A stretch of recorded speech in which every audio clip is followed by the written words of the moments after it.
Teleportation will commence in 5 minutes.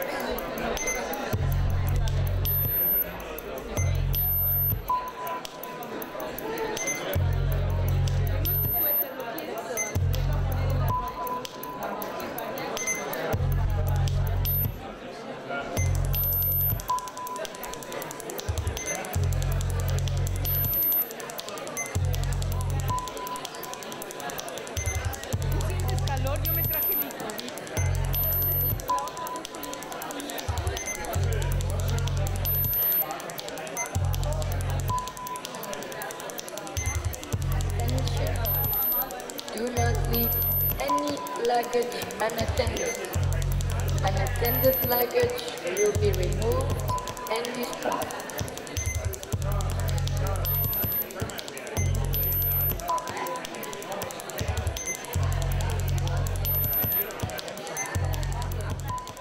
Attention, ladies and gentlemen. This is an announcement from Planet X31. Please take your seats.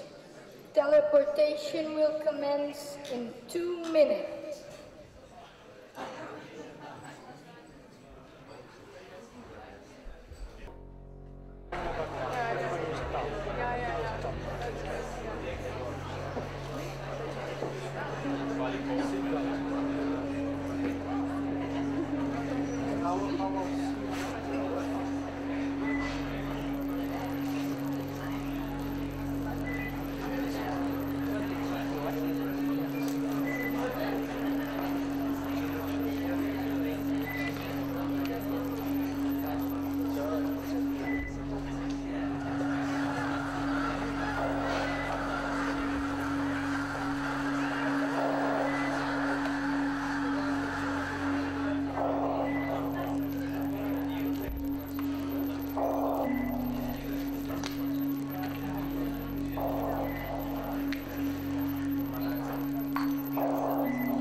Greetings, Earthlings, and welcome to this episode of Science and Cocktails. Science and Cocktails is an initiative with the purpose of bringing first-class scientific information directly to you, Earthlings, without interference of any other type, sort of intermediate media. Its aim is to make the flow of thoughts and the flow of sensorial perception as smooth as the flow of a cocktail mixture.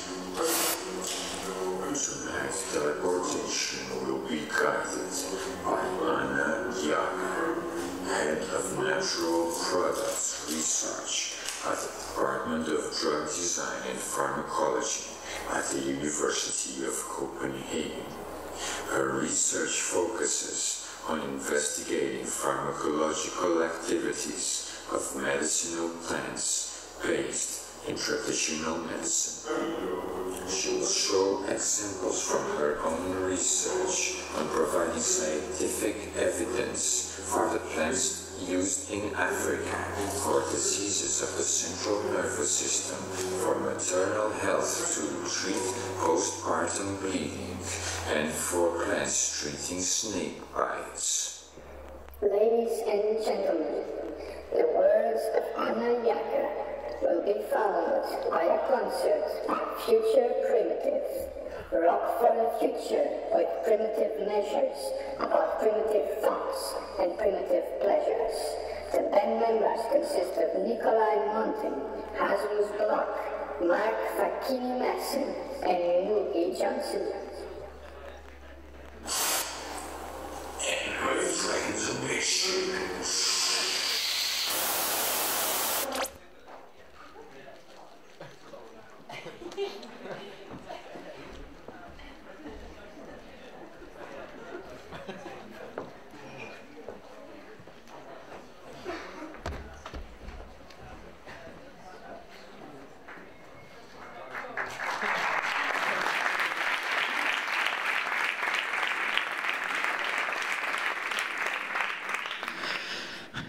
Everybody, and it's really a pleasure to see so many people here tonight that have elected to be here on election night.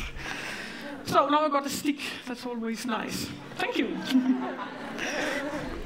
Okay, tonight we're going to talk about medicine men, medicinal plants, and modern science. I've already had a few questions about psychedelics. That's not what we're talking about tonight. Just so you know that you're not being disappointed at the end of the talk. Oh. So, I think I'll just move this chair over here. So we have a bit of room. Okay, we are going to talk about traditional medicine. It is the medicine that is used by more than 80% of the people on our planet. That means you that are sitting here that have access to Western healthcare, you are actually the minority. Most people don't have that. So it might be because people have limited access to our system that they choose traditional medicine, but in places where people can choose, then it depends on the disease, whether they go to a traditional healer or whether they go to the doctor. It might be a so-called indigenous disease that a Western doctor has no idea what it is, and then of course he cannot treat it. So then you go to the traditional healer. And where do we find traditional medicine? I guess you all know we have China, we have India, and also Tibet that have a very long tradition with written systems. They have books that are more than 4,000 years old. So they have what we call a documented medicine system. But what we are talking about, or I would like to focus on tonight, is the shamanistic systems. That's basically the rest of the world. We find it up in the Arctic areas in Siberia, in North and South America, you know, from the Indians. We also have it in Africa, Australia, and what about here? Do we have it? We actually don't know. We don't know what the witches in the Middle Ages. Should maybe go out there. We don't know whether the witches actually were a kind of shamanistic healers. They were burned on the stakes in the Middle Ages, so we will never know. Their knowledge went up in smoke. Yes, let's look at shamanistic healing. The center of it is the diviner, the shaman, the one that is in contact with the ancestors or the spirit world. And that happens through dreams, or if you go into a trance, and that can happen by drumming. If you keep on drumming for a long time, it might put you into a trance. The same if you dance, and of course you can take the different psychoactive drugs that will get you into a different state. Now I have been wondering whether these shamans have special perceptive powers. Can they feel or detect things that the rest of us cannot? And is it something that is maybe genetic? Because very often it goes from father to son or from mother to daughter, so it runs in the same families. So maybe their brain is wired in a different way. Okay, I have lived many years in South Africa, and there, oops, I shouldn't do that. There, I have a problem. We must get rid of the stick.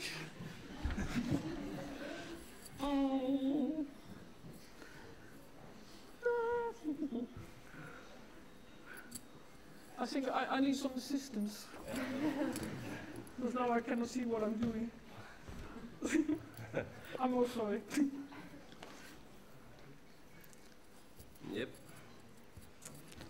It got out of its clips. Yeah. System could be better. This is a nice attention. Thank you. Yeah, perfect. Thank you, good. Okay. Yes. Okay, as I said, I've been living for a number of years in South Africa, so that's what I know best. The diviner there is called a sangoma. You can see me there. You cannot yourself choose to be a sangoma. You have to be selected by the ancestors. And when they choose you, you get ill. You get a sickness that if you go to a Western doctor, he does not know what's wrong with you. It can be like a heavy burden here, you can get pains or you can get strong headaches. And eventually you realize it's the sangoma disease. And you go to a traditional healer and they know exactly what this is and tell you, okay, you have been selected. Then you go home and you sleep, and then in a dream you see who is going to train you. And then you go and speak to that person and you undergo an initiation as an apprentice and become a Tswasa. And now you remember you were sick, so first you have to be cured. And that happens during the first few months. You take an individually mixed mixture of herbs until you get better. It will be changed if you're not getting better. You will be put on a strict diet, have strict daily routines, and then you might be dancing at night. Yeah, but if you think about this, this is the same way we could treat a depression in our Western system. Sort of, you have to do certain things every day. Okay, but then you get better, and then you are ready to start your training. So you start to train your perceptive abilities. It might be other people hide something, and you have to, in your mind, deduct where is it. Because when you are a fully trained sangoma, when a patient comes to you, already when they come, you are expected to know what's wrong with them before you have even looked at them. Yeah, and of course also you get training in using the medicinal plants. And as I said, you can see me here in the picture. I have gone through the initiation and the first part of the training. But of course, it was never my intention to be a practicing sangoma.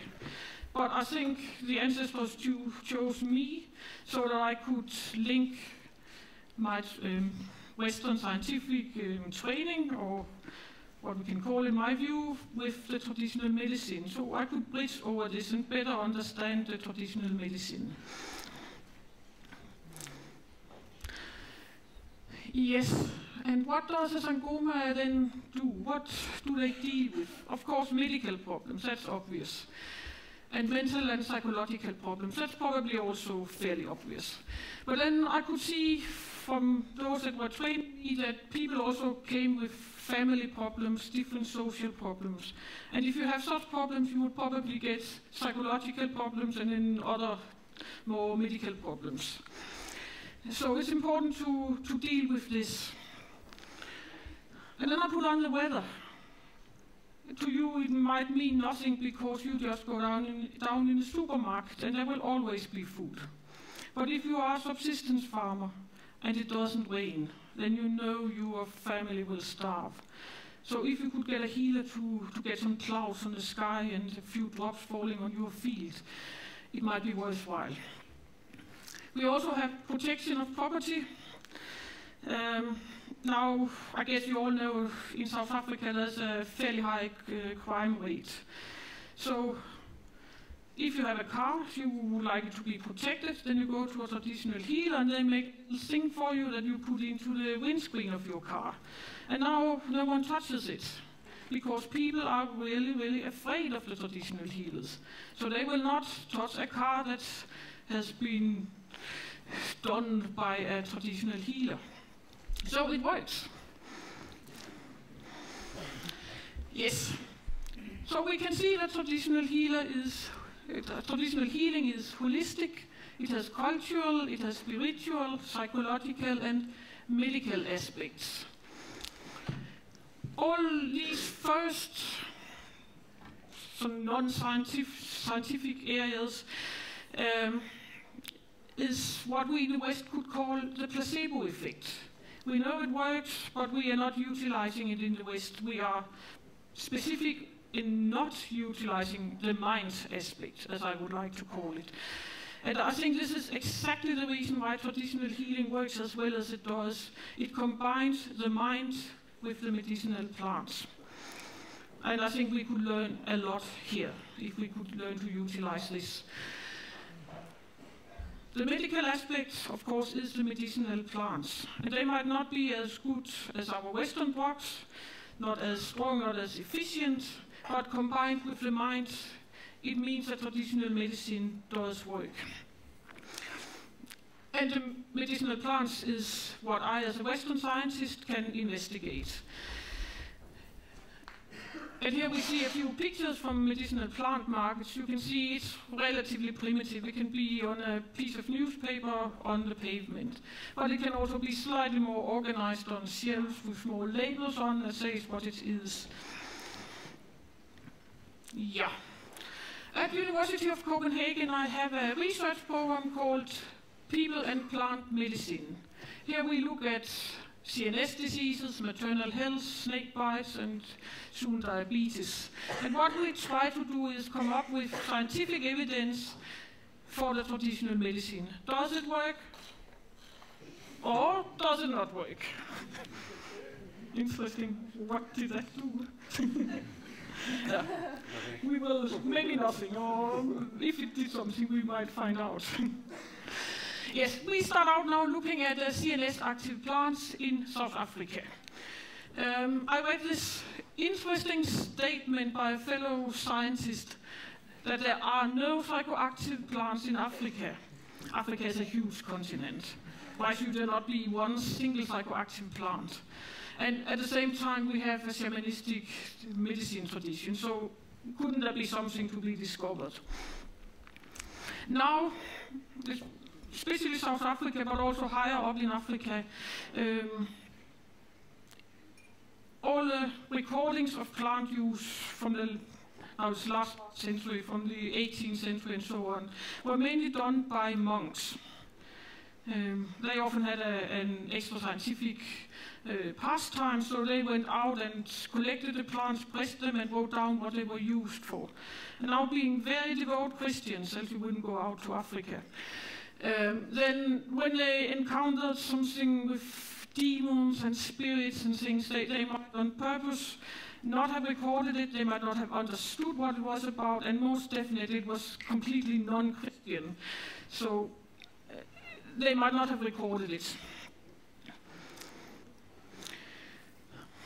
And then if you read the apartheid laws as I did, it said that traditional healing was prohibited. It was even mentioned as witchcraft. Of course, you cannot outlaw traditional medicine. At the end of apartheid, there were more than 300,000 traditional healers in South Africa.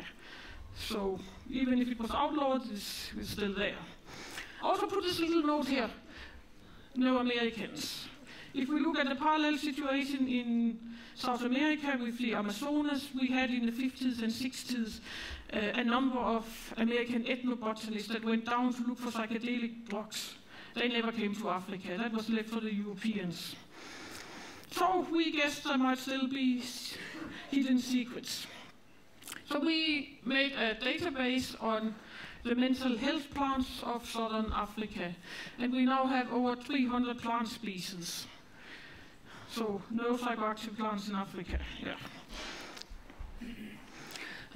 We tried to divide the plants into different diseases they could cure, like epilepsy and convulsions, anxiety and depressions, or memory problems. Or here's just the different test systems we can use. I'm today just going to give you one example here. That would be on depression. And we here have a slide that explains about serotonin. It's a neurotransmitter we all have in our brain. This is a nerve cell, and over here we have another nerve cell. they need to communicate. When an electric signal comes down, it needs to send a signal from the one nerve to the next. And it does that with the neurotransmitter. You can hear it transmits. And normally the serotonin, that's these small black dots, sit inside the nerve cell, but then it can be released into the gap between the cells. And then it's sent over and it goes into a little receptor here, and then the signal carries on. And then when it's finished, it's taken up again by this mechanism into the cell to sort of keep more of it, or store it and reuse it. If we have too little serotonin here, we get unhappy. So what we do, or can do, is look at this little transporter thing that can take them back up again. It can bind the serotonin, but it also has a binding site for the so-called SSIR. You might have heard of these. It's like Prozac, Fontex, or citalopram, the standard antidepressive drugs you might get from your doctor. Yes, so if we can bind here, it will not work, and then the serotonin will not be taken back up, and you have more serotonin in this little gap between your neurons, and you will be happy. So this is just a little slide showing us taking the brain out of a rat, because we used the notes from this brain to do our testing. And we tested 34 different plant species from South Africa for this serotonin reuptake transporter. And we found that these 5 plants, that's those you see here, all very beautiful plants, had activity. But it also meant that the other 34 minus 5, that's 29 plant species, did not have activity. That's also worth thinking about, that the healers are using plants that might not work. So it would be better to focus on those that do work. Okay, the one I'm showing you here today is this beautiful flower here. It's called Bufana distica. It comes from the plant family Amaryllidaceae. You know this from narcissus, from snowdrops. A lot of our very beautiful horticultural plants come from there. Okay, if we make a weak decoction of the bulb scales, then we can use it to sedate violent psychotic patients. That's how the Zulus use it. If you give more, then you first have sedation, then you start getting visual hallucinations, and eventually the patient goes into coma and might die. So we already, from the way the healers use it and the effects on the patients, we know it goes into your brain. Oh, here we just see my South African PhD student sitting with one of these. It's very beautiful plants, as you can see. It's like a fan when it stands in the grassland. Okay, so we tested it. We did not only test it for the serotonin, also for noradrenaline and dopamine, that are 2 other receptors in the brain, and it also worked on those. And then we went on to animal studies. We used the mouse suspension test. Here, it's actually quite benign. You take a mouse, you hang it in the tail, and you see how long it fights. The other similar test is the so-called forced swim test. Yeah, but this is high-class pharmacology. Don't laugh. You take a big beaker with water in, and then you put a rat or a mouse into it, and you see how long it swims. And eventually it keeps on, or it stops swimming, and then it's just hanging like that with the paws and the snout over the water. It will not drown though, else they couldn't live in the sewers. Okay, but that time it takes until it stops fighting. We measure that time, and the longer it fights, the less depressed it is. Does it sound ridiculous? No, I'm so sorry. Okay, I must add, I have also wondered about it myself, how this can really be a test, but this is a standard test to test for depression.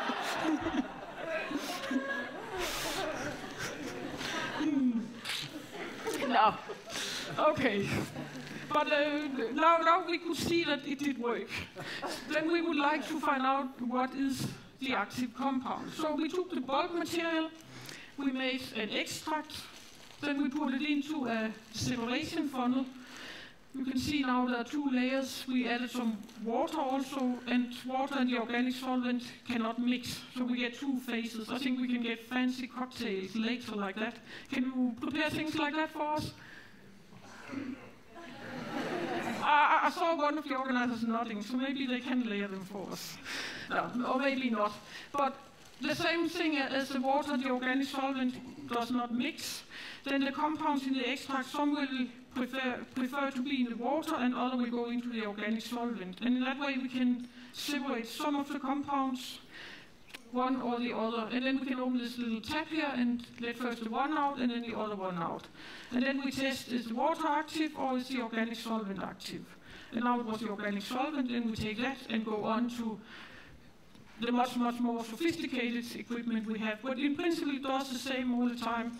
Separate more and finer and finer and finer out until we have one single pure compound at the end, which is then the active because we have followed the activity all the way. And then we need, of course, to find out what is a compound. We are so lucky that here in Copenhagen we have the best facilities in Europe for finding out what such molecules are. So that is a structure like that. If you're not chemist, it might mean too much. But this little R we have here means that I can set different things on, and in fact there were 4 different compounds that were active. So now we know the mode of action, how it works on the serotonin transporter, and we know what the active compounds are. So that's a good thing. Yes, then we change to the next topic, maternal health. That is one of the UN 2015 goals that set up some certain goals we need to reach in just over about a year's time. I'm not sure we will do that, but at least it's a good thing to put on paper. Okay, a few years back, a Danish medical doctor working in Tanzania brought back 21 abortion plants, and she came and asked us, do they work? Can they contract the uterus? And I thought this was an interesting project, so I got 2 of my master students to make these lovely extracts. And then we bought some of these even more lovelier, small, nice rats. Isn't it cute? See, there's a little fly coming to it. Ah. It had to be females because we needed the uterus, of course. And now, here in this slide, you see the uterus in here. It's in an organ bath, that means it's in liquid that will keep it alive. Here at the bottom it's fastened, and up here there's a piece of string in it. So you can see over here it has contracted, so it can get long and it can get short. And as it does that, it's recorded here on the computer, a little sort of peak each time it contracts. And then we can add the plant extract and see will it make it contract or not. And we see an example here. Up here we have how much it can contract, how strong is the contraction, and here the concentration of the plant extract. And as we get more and more plant extract, we get stronger and stronger contractions of the uterus. And on this graph here is the frequency, is how many contractions will there be in 10 minutes. And at the lower concentrations, it did not have any effect, but then it started increasing here. At this concentration, we had 13 contractions in 10 minutes, that less than a minute apart. So this is a plant that goes make it and does very, very hard. And in total, 11 of the plant species we looked at were able to contract the uterus, 12 increased the frequency, and 7 could do both. And I actually thought this was a very high hit rate. It's like half of the plants work. So the traditional healers that help women to get abortions have actually selected plants that work.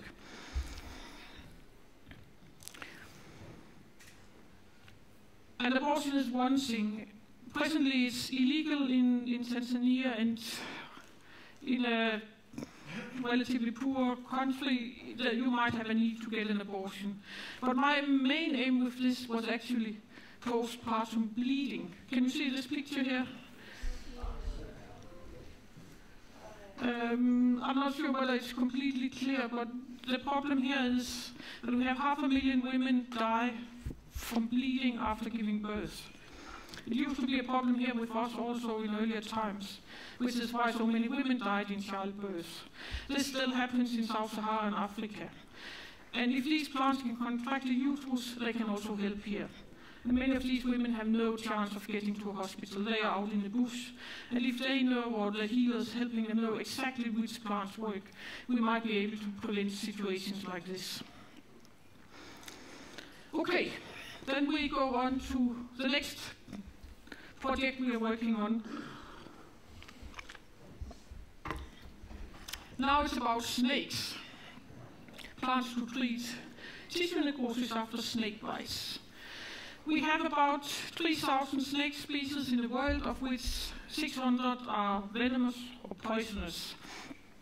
We find snakes all over the globe except the North and South Pole, and certain islands in the Pacific Ocean. For example, New Zealand has no snakes. They have never come out to these islands. We have 2.5 million people getting bitten every year, 125,000 die, and more than 100,000 get so severe damage that they have to have an arm or a leg amputated.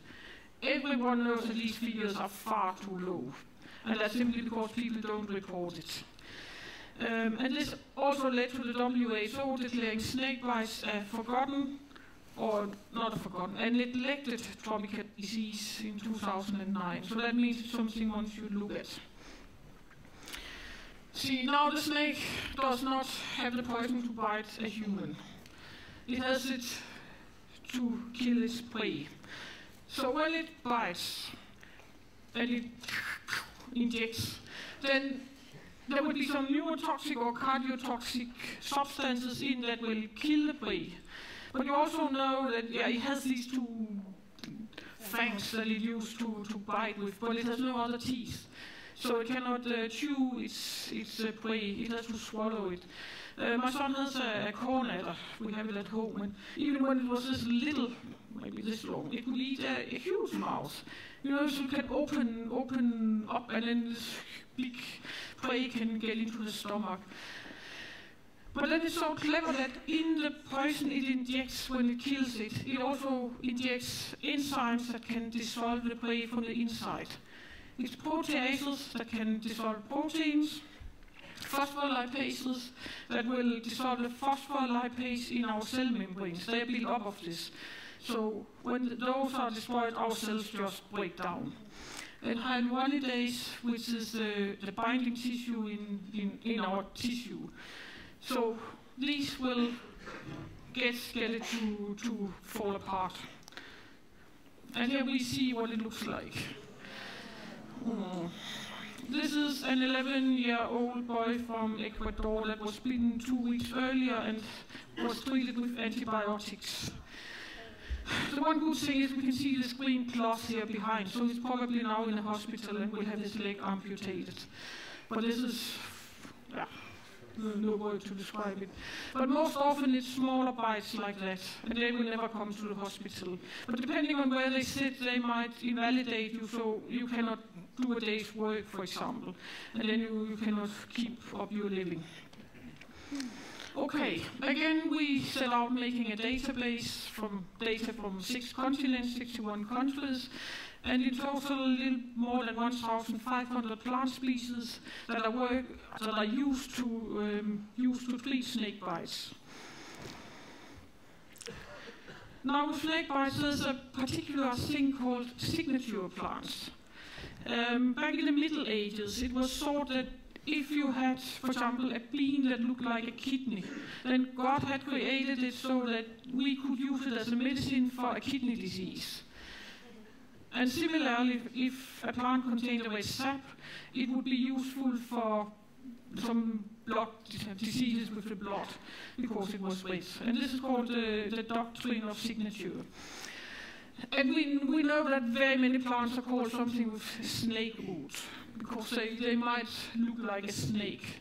And even if we look at the Latin names of some of the plant species, Serpentina, Serpentia, even if you're not very good at Latin, you can recognize serpent from English. So that is the Wildfire that looks like a snake. That is what it means. But we were actually very happy when we had looked at all the data in the database to see that we did not have an overrepresentation of these snake root plants. So people must have tried them and then found out that they actually did not work and then removed them again. So that was a very good thing. Then we collected plants from different places. As you can see here, different areas on the world. I'm not going to say much about that. This is a few pictures from our expedition into the Peruvian Amazonas last year. So it was on the river in canoes into an Indian community. But what I wanted to show you here is actually, here we see the plants laying here drying.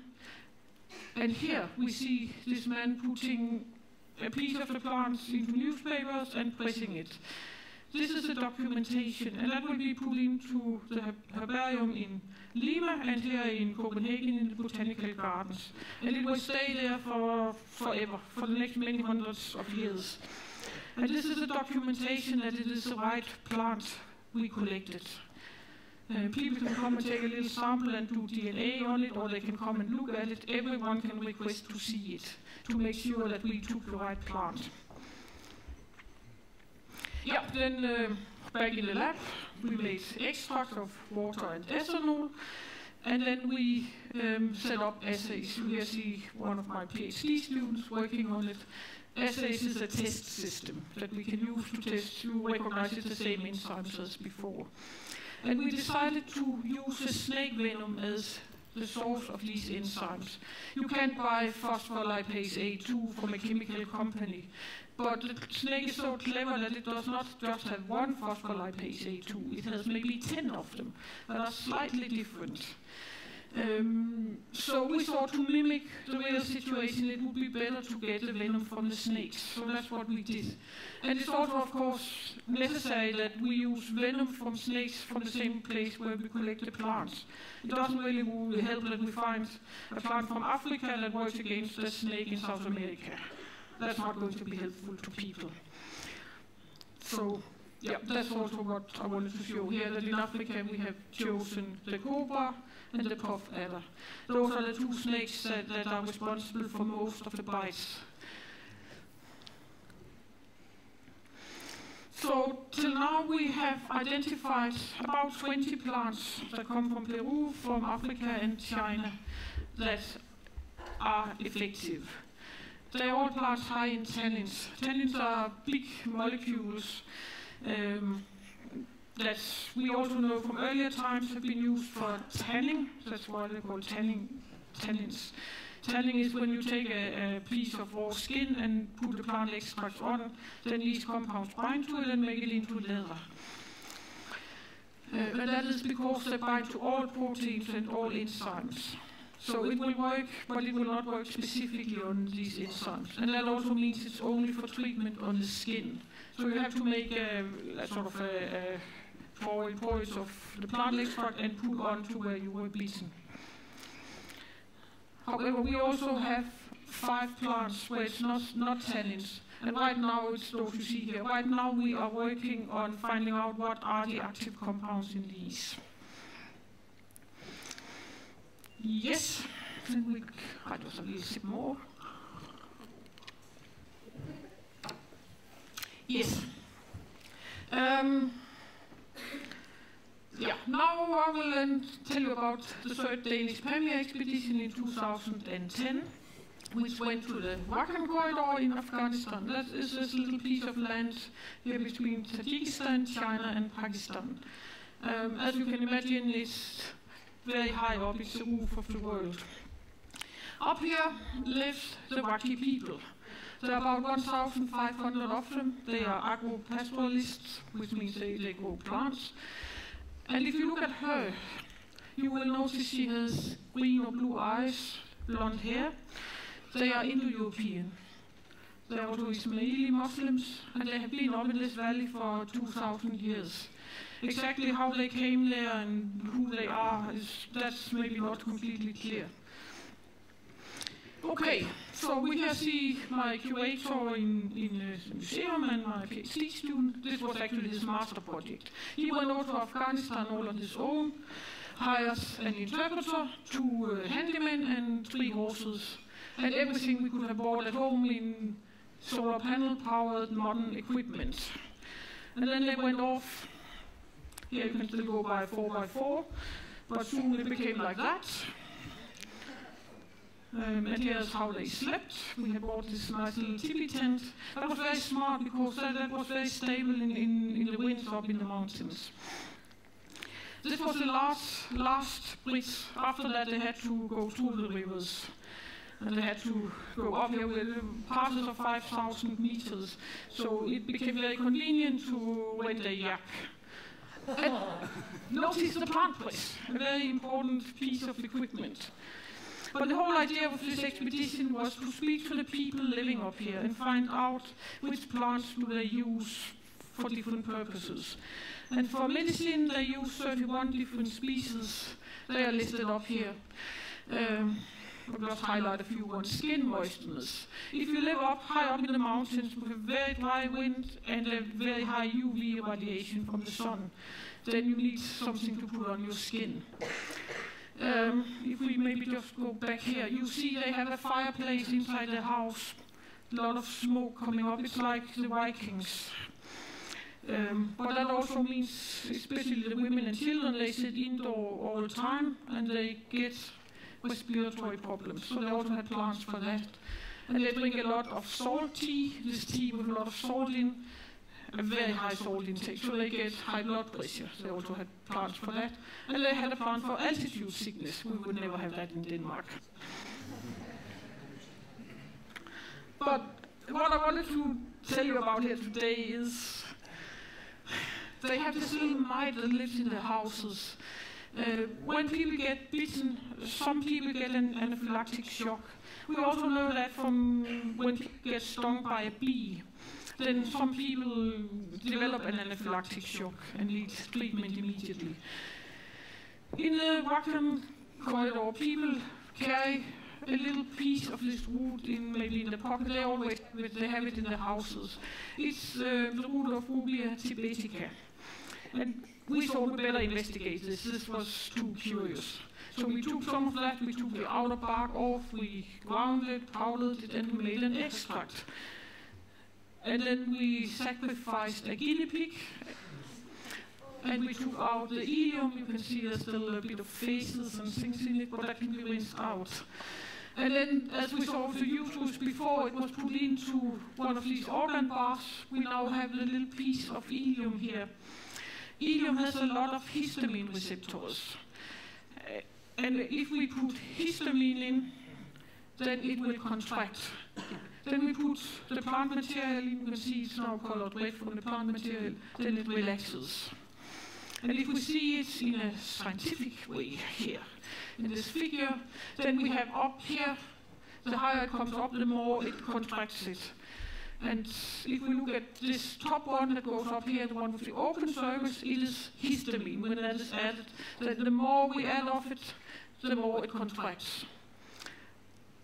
Then these black dots is mepyramine. You might have bought it in the pharmacy to put on a mosquito bite. I'm sure some of you have some of that cream at home. And you can see at lower concentrations of mepyramine, nothing happens, but then as it gets stronger, it starts counteracting the effect of histamine. All these other ones are the plant extract, and you see at the lower concentrations, not much happens, but then it gets stronger and stronger. And the strongest concentration we tested could completely overcome the effect of histamine.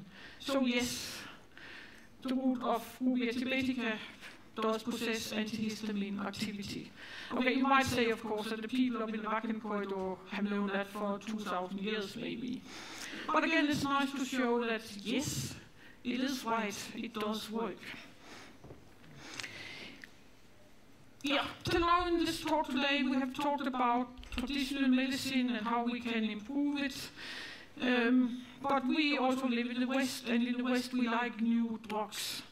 And I just got this out of Science and Technology. You can maybe read this yourself, but what it says is that nature is much more creative than even the most innovative human chemist.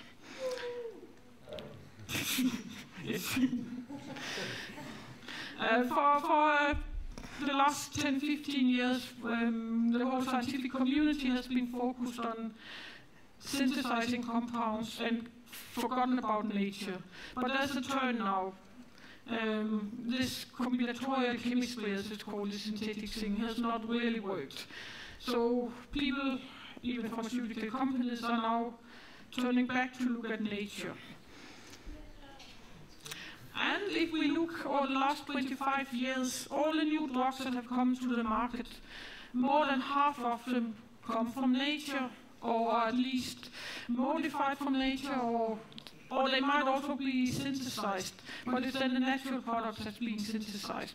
So it means more than half of all the new drugs are inspired by nature. And I want to show you one little example of this. This is a folk medicine plant that has become a cancer drug. It's this plant here. Do you have a garden? If you have, then I'm sure you have it at home. If you don't have a garden and you walk around in Copenhagen, you will see it all over, especially sort of in late summer. It's a small little weed. If you break it, it has a latex inside.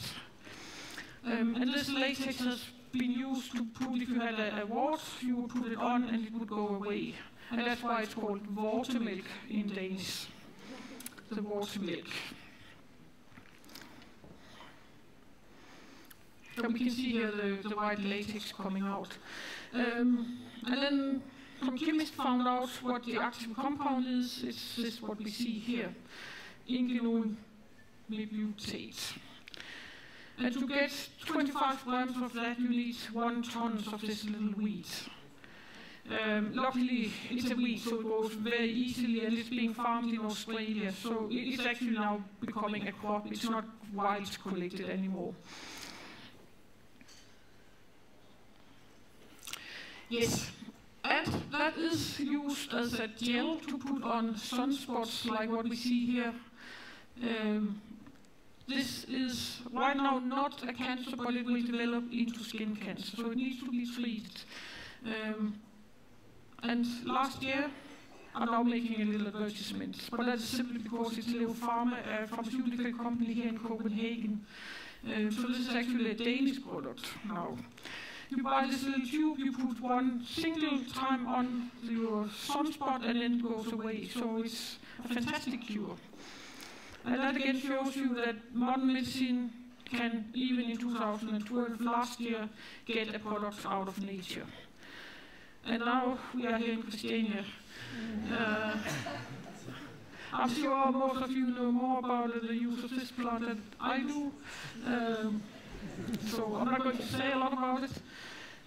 You know that it's being legalized in a number of countries for nausea in chemotherapy and for multiple sclerosis. In the last year, the last year and 2 years, I have been to a number of scientific meetings and talks where people have talked about cannabis. They are talking about the individual compounds and what they can do, what their pharmacological activities are. So I am perfectly certain that within the next few years we will see a number of drugs coming onto the market with compounds from cannabis. Yes. Okay. So now I have made this little slide here. The superiority of plants. As we have seen, plant extracts might contain several active compounds that might work in synergy. That means they work together and give a better effect than they would do on their own. But it might also be that the plant contains several compounds that work on different disease targets, so they can cure in different ways. So we used to have one pill, one compound, one disease target.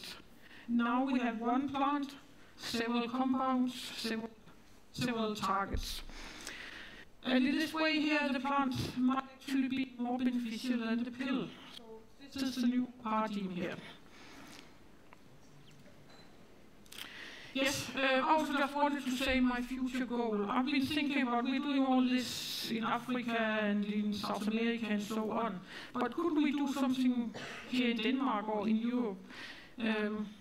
If I could do something in my life that will benefit people, then it should maybe be something that came out to people.